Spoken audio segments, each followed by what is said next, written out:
beri nama pedang ini Naga Puspa. Selamatkan dia. Jangan sampai jatuh ke tangan pendekar berwatak jahat.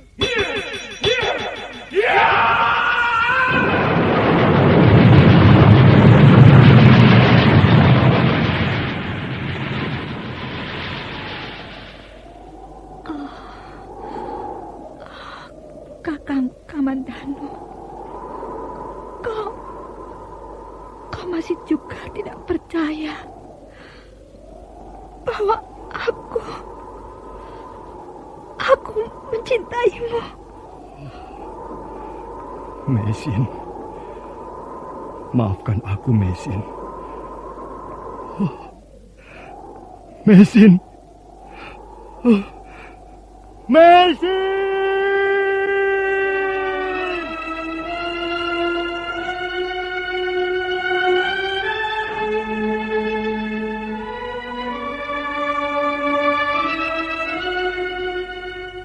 Tutur Tinula.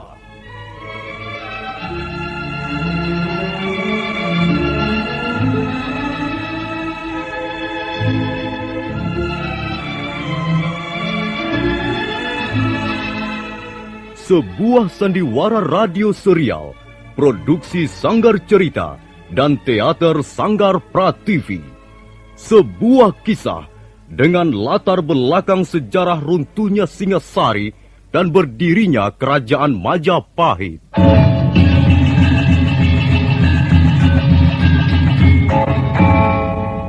Sandiwara ini didukung oleh pemain-pemain radio yang sudah ternama. Ferry Fadli, Ivone Rose, dan Eli Ermawati.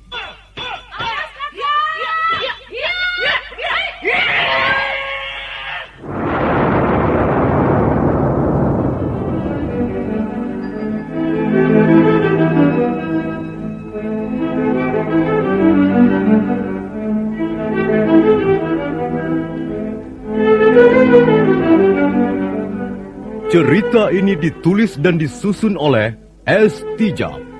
Teknik dan montase dikerjakan oleh Rudi Tinangon dan Joko SP. Sutradara EWS Yuwono. Kali ini mengetengahkan episode pertama dengan judul Pelangi di Atas Kurawa.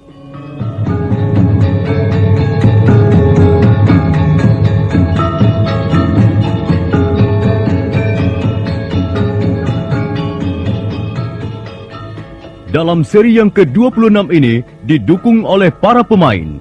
Mama Pratomo sebagai Kertanegara, Wahyu sebagai Mengci, Otis Perkasa sebagai Wong Chao, Ape Burhan sebagai Chanpi, Iwan Dahlan sebagai Pranaraja, Benny sebagai Jarawaha, Wawan Gewe sebagai Ganggadara, Kasdu Dewa sebagai Lembu Sora, Heri sebagai Diah Wijaya, Narto Bantul sebagai Arda Raja, Budi Klontong sebagai Nambi, dan Nusri pembawa cerita. Selamat menikmati.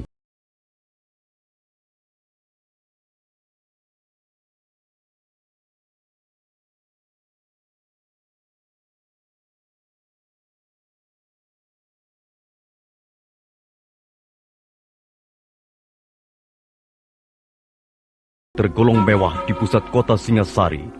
Malamnya, pada saat mereka baru saja menyantap makanan, mendadak ada seorang yang melemparkan senjata rahasia beracun. Awas!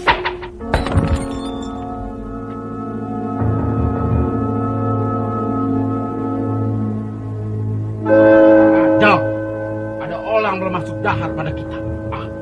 Dia membokong dengan senjata rahasia. Orang itu naik ke atas bubungan rumah ini ya. Cabut senjata kalian. Mari kita lihat ke halaman.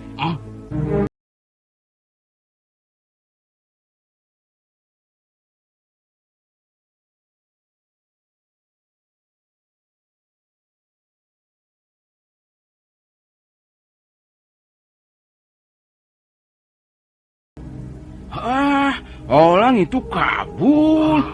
Sepertinya kota ini kurang aman. Ya, kita harus berhati-hati, yo. Nampaknya orang itu tidak sendirian. Oh, ya. Paling tidak mereka berdua. Awas! Gitu ya.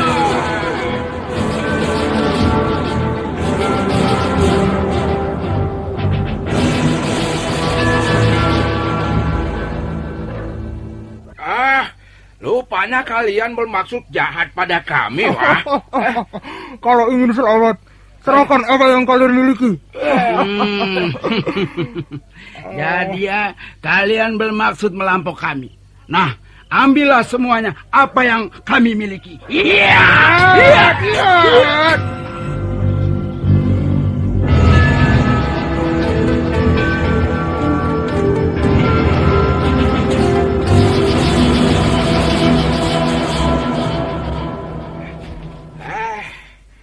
Sudahlah, biar mereka itu pergi. Tak perlu kita mengejar. Apa? Mereka tidak kembali lagi dalam jumlah yang lebih banyak, ha? Kupikir tidak, oh. Rumah penginapan ini memang bagus, nyaman, tempat tidur empuk, udahlah segar, pemandangan bagus.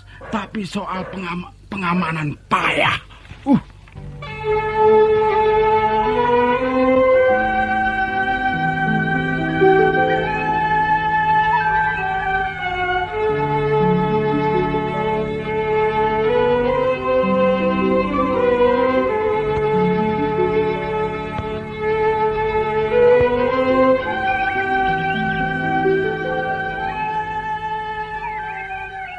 Bagaimana Jarawaha, Ganggadara? Apa yang telah Tuan perintahkan telah kami laksanakan. Dan bagaimana kesimpulanmu? Rupanya mereka bertiga sudah dipersiapkan dengan cukup baik, Tuan. Ketiganya jelas bukan orang awam dalam hal olah kanuragan, Tuan. Ya, ketiganya memiliki ilmu pedang yang lumayan. Gerakannya cepat, dan jurus-jurusnya pun cukup berbahaya, Tuan. Maka demi menghindari hal-hal yang tidak diinginkan, kami tidak terlalu lama melayani mereka. Kami segera kabur melewati pintu belakang yang sudah disediakan pelayan rumah penginapan. Tuan, Ya, apakah Tuan sudah menghadap Sang Prabu? sudah. Dan aku sudah menyampaikan masalah ini. Dan agaknya beliau berkenan menerima mereka. Lalu, bagaimana Tuan? Apakah kami harus menjemput mereka sekarang juga? Ya, sebaiknya begitu. Jemputlah 3 orang asing itu. Dan bawalah menghadap Sang Prabu. Aku akan menunggu di tangga Balai Paseban Agung. Baik, Tuan.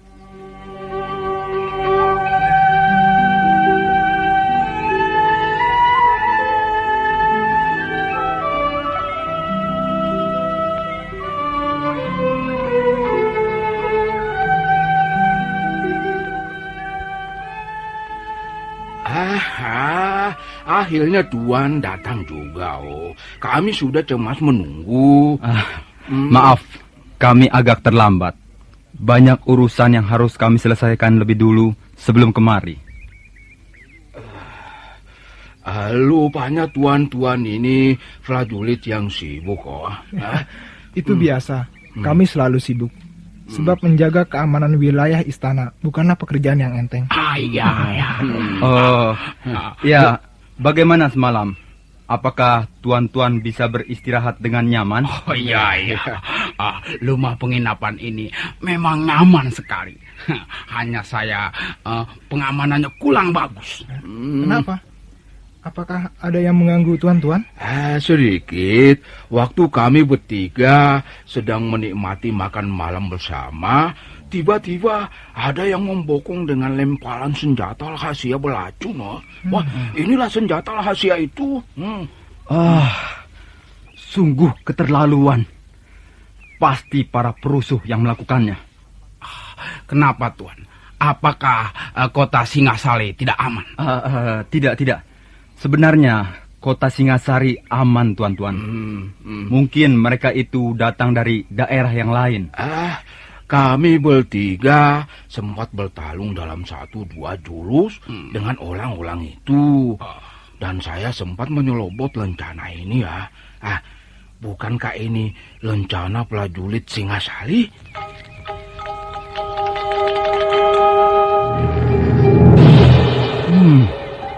Iya, benar.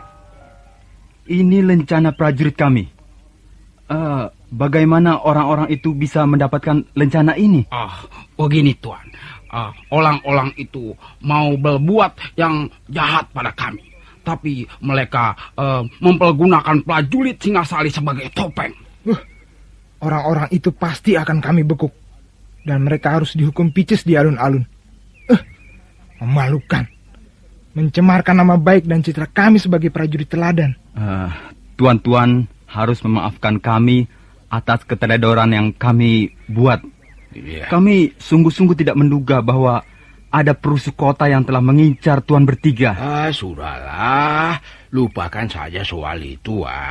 Yang penting kami selamat dan segera bisa menghadap Raja Singasari untuk melaksanakan tugas kami. Kalau begitu, kita bisa berangkat sekarang.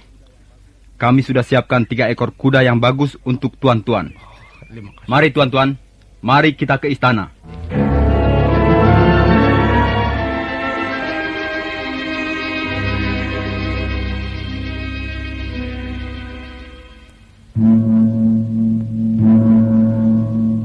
Salam ya Sri Kertanegara.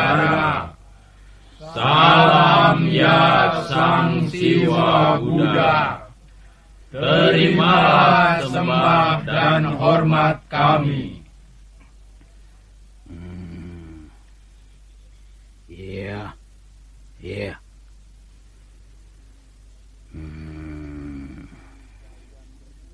Jadi kalian bertiga datang dari kerajaan Mongolia? Benar tuanku, nama hamba Mengci. Di sebelah kiri hamba Wong Chao dan di sebelah kanan hamba Chen Pi. Mengci, Wong Chao, dan Chang Pi. Iya. Bagaimana kabar negeri kalian? Negeri kami akhir-akhir ini banyak mengalami perubahan, khususnya dalam hal tata pemerintahan. Adapun Sri Baginda Cengis Khan, pendiri dinasti Sung, sudah wafat. Lalu siapa penggantinya? Sri Baginda digantikan oleh Kaisar yang sekarang berkuasa di Mongolia. Kaisar Kubilai Khan, pendiri di dinasti Yuan. Begitu. Dan sekarang kalian bertiga datang ke Singasari mengemban tugas kaisar yang baru itu. Benar tuanku. Kalian diutus apa oleh Kaisar Kublai Khan? Kami diutus menyampaikan surat untuk tuanku Kertanegara. Mana suratnya? Ini tuanku.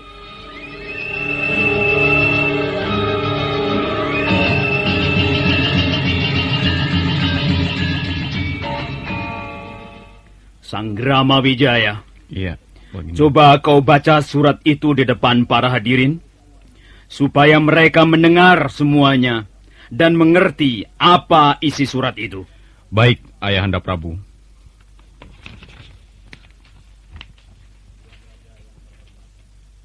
Tuan Raja yang terhormat, saya Kublai Khan adalah kaisar yang baru kerajaan Mongolia. Selama pergantian pemerintahan di negeri kami, yang membutuhkan waktu yang cukup lama, menyebabkan saya terlambat mengirimkan berita ini. Tuan Raja, kami bangsa Mongolia adalah bangsa yang cinta damai, cinta persahabatan. Selama ini kami telah menjalin persahabatan dengan negeri-negeri lain yang jauh, termasuk Tumapel, negeri Tuan Raja. Dan saya menginginkan tali persahabatan itu tetap diteruskan. Karena itu, saya ingin mendengar sikap Tuanku Raja sehubungan dengan adanya pergantian kekuasaan di negeri kami. Tulislah selembar surat yang isinya menyatakan bahwa Tuan Raja bersedia tetap menjalin persahabatan dengan bangsa kami. Tertanda Kublai Khan, Kaisar Kerajaan Mongolia.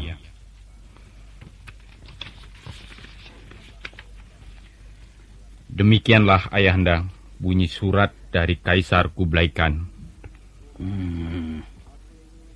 Coba, aku ingin mendengar pendapatmu, Paman Lembu Sora. Maaf Gusti. Sepertinya hamba belum bisa mengemukakan pendapat apa-apa.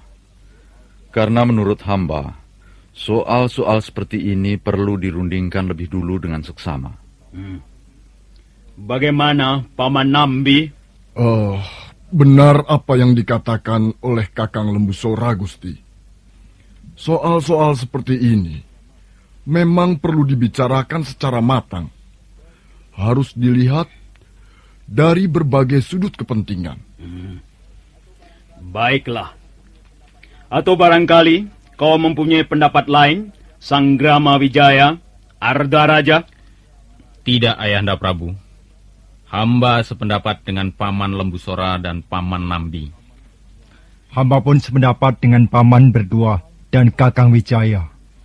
Memang sepantasnya hal ini dirundingkan secara matang. Nah, kalian mendengar sendiri bahwa aku belum bisa memberi jawaban atas surat yang ditulis oleh Kaisar Kublai Khan. Lalu, kapan jawaban itu akan kami terima, Tuanku? Besok. Besok kalian akan memperoleh jawaban itu dari Prabu Kertanegara.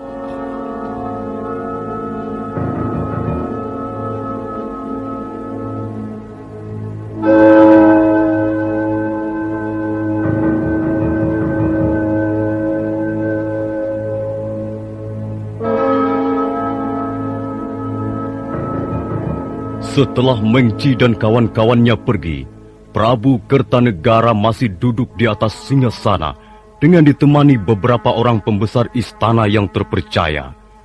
Mereka masih membicarakan perihal surat dari Kaisar Kublai Khan itu. Ya, memang Gusti. Sejak zaman Prabu Ranggawuni dulu, pemerintah Singasari sudah menjalin hubungan persahabatan dengan bangsa Mongolia, yang waktu itu diperintah oleh Kaisar Genghis Khan. Menurut pendapat hamba, bangsa Mongol memang benar cinta damai dan cinta persahabatan. Hamba ingin mengemukakan pendapat Ayahanda Prabu. Katakan apa pendapatmu itu, Arda Raja. Hamba ingin kembali ke soal isi surat yang ditulis langsung oleh Kaisar Kublai Khan. Menurut pendapat hamba, isi surat itu mendua arti. Di satu sisi, dia mengatakan cinta damai dan persahabatan. Tapi di sisi lain dia berkata sebaliknya. Coba Ayahanda Prabu perhatikan kalimat terakhir isi surat itu. Coba kau bacakan kalimat itu, Sanggrama Wijaya. Baik, Ayahanda Prabu. Tulislah selembar surat yang isinya menyatakan bahwa Tuan Raja bersedia tetap menjalin persahabatan dengan bangsa kami. Nah, bukankah nada kalimat itu memaksa Ayahanda Prabu adalah seorang raja? Bahkan dengan tunduknya Swarna Bumi, kerajaan bangsa Melayu itu membuktikan bahwa Ayahanda Prabu adalah raja besar yang pantas disegani oleh raja-raja yang lain. Seharusnya bunyi kalimat itu tidak boleh begitu, Ayahanda Prabu. Jadi bagaimana pendapatmu, Arda Raja? Ya, menurut pendapat hamba, Ayahanda Prabu tidak perlu menggubris surat itu. Apalagi menulis surat balasan yang isinya setuju. Sebab dengan begitu, Ayahanda berarti tunduk pada Kaisar Mongolia. Maaf Gusti. Hamba ingin mengemukakan pendapat sehubungan dengan pendapat Angger Arda Raja. Silahkan, Paman Lembu Sora. Paman Nambi, Ranggalawe, Kebu Anabrang, semuanya saja yang ingin mengemukakan pendapatnya, silahkan bicara secara belak-belakan. Gusti, apa yang baru saja dikemukakan Angger Arda Raja, tidak seluruhnya dapat hamba setujui. Memang benar, kalimat itu bisa ditafsirkan sebagai paksaan tunduk pada kekuasaan Kubilai Khan. Tetapi tafsiran seperti itu belum tentu benar, Gusti. Kan bunyinya sudah cukup jelas, Paman Lembu Sora. Kita bisa mendengar nada paksaan di dalam kalimat terakhir itu. Tapi, Nger, membaca surat tidak bisa hanya memperhatikan sebagian kecil kalimat saja. Kita harus memperhatikan dan menghargai apa yang ditulis Kubilai Khan pada kalimat-kalimat sebelumnya. Tidak bisa, Paman. Kalimat-kalimat sebelumnya itu ditulis hanya untuk mengaburkan tujuan Kubilai Khan yang sesungguhnya. Menurut pendapat saya, justru kalimat terakhir itulah yang perlu kita garis bawahi. Kalimat itu merupakan inti permasalahan yang ingin disampaikan pada kita. Tanpa bala tentara, tanpa perang yang banyak menyita waktu dan kekayaan negara, Kubilai Khan secara licik ingin menundukkan Singasari. Cukup. Cukup, Arda Raja. Kita tidak perlu bertengkar soal ini. Maaf, Ayahanda Prabu. Hamba ingin mengemukakan pendapat kalau sekiranya masih diberi kesempatan. Katakan pendapatmu itu, Sanggrama Wijaya. Menurut pendapat hamba, bagaimanapun juga surat itu perlu dijawab. Sebab menjawab surat dengan baik merupakan adat kesopanan bangsa dan leluhur kita.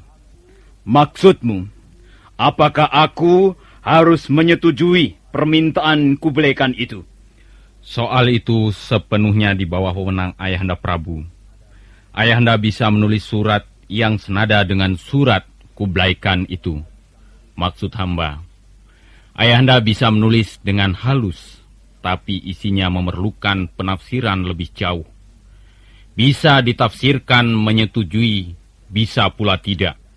Apakah itu nantinya tidak merendahkan martabat kita? Benar, Ayahanda Prabu. Jelas jawaban seperti itu akan menunjukkan kelemahan kita. Bukan jawaban dari seorang raja besar. Hamba kira tidak, Ayahanda Prabu. Sebab menurut pendapat hamba, untuk saat sekarang ini kita janganlah membuat perkara yang baru, yang bisa menyeret Singasari ke dalam peperangan besar-besaran. Apalagi untuk berurusan dengan negara Mongolia itu. Ya, benar Gusti Prabu. Kita jangan terpancing oleh bunyi kalimat surat itu, yang nantinya akan membuat Singasari menderita kerugian besar. Ayahanda Prabu, lebih baik sekarang ini kita memusatkan perhatian kita pada pemerintahan dalam negeri sendiri. Iya, Gusti. Kerusuhan-kerusuhan yang timbul di mana-mana, yang didalangi oleh gelang-gelang itulah yang sesungguhnya perlu mendapat perhatian secara khusus. Apa maksudmu, Paman Embusora? Kita sedang membicarakan isi surat. Mengapa kau mengungkit lagi masalah kerajaan gelang-gelang? Bukan mengungkit, Angger Arda Raja. Persoalan ini memang perlu diselesaikan secara tuntas. Kita tidak mempunyai persoalan dengan gelang-gelang. Persoalan kita adalah isi surat. Surat tantangan dari bangsa asing, bangsa Mongol. Sudahlah, cukup. Paman Embusora ini mengada-ada saja. Saya tahu Paman hanya mau memojokkan orang tua saya, yang sekarang menjadi raja gelang-gelang. Dan saya tidak terima. Saya tidak terima Paman menuduh Hayana Jaya Ketwang mendalangi kerusuhan-kerusuhan di Singasari. Arda Raja, kalau kau tidak bisa membungkam mulutmu sendiri, kau boleh pergi meninggalkan Paseban Agung ini. Maaf Ayahanda Prabu. Maafkan hamba Ayahanda. Nah, aku sudah menampung semua pendapat yang kalian lontarkan dalam pertemuan ini tadi. Soal jawaban itu, akulah yang menentukan. Pertemuan ini aku tutup hingga di sini. Selamat ya Sri Kertanegara. Selamat ya Sang Siwa Buddha.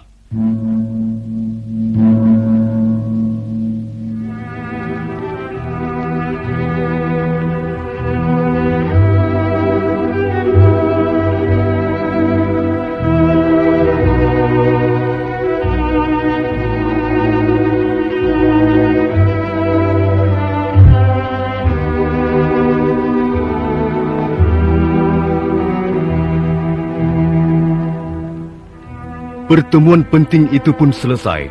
Balai Paseban Agung Istana Singasari menjadi sepi kembali. Nampak Arda Raja Putra Jaya Katwang yang juga menantu Sang Prabu Kertanegara bersungut-sungut. Kurang ajar Paman Embusora. Mengapa selalu mengutik-utik masalah gelang-gelang? Juga Kakang Sanggrama Wijaya nampaknya sependapat dengan orang-orang itu. Mereka berkomplot untuk menyingkap tabir di balik kerusuhan Singasari selama ini. Hah? Nah, aku mempunyai rencana yang jitu. Aku harus dapat memancing kemarahan Ayahanda Prabu Kertanegara pada 3 orang utusan Kublai Khan itu.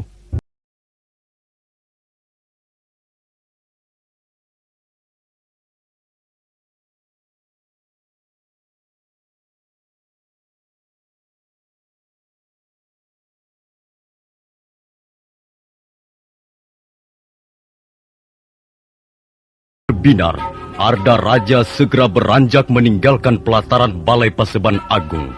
Tubuhnya segera lenyap di balik dinding gapura yang menuju wisma pangeran-pangeran Singasari. Nah, para pendengar sekalian, bagaimana kisah selanjutnya? Apakah yang akan dilakukan oleh Arda Raja? Silakan menunggu seri berikutnya. Sampai jumpa.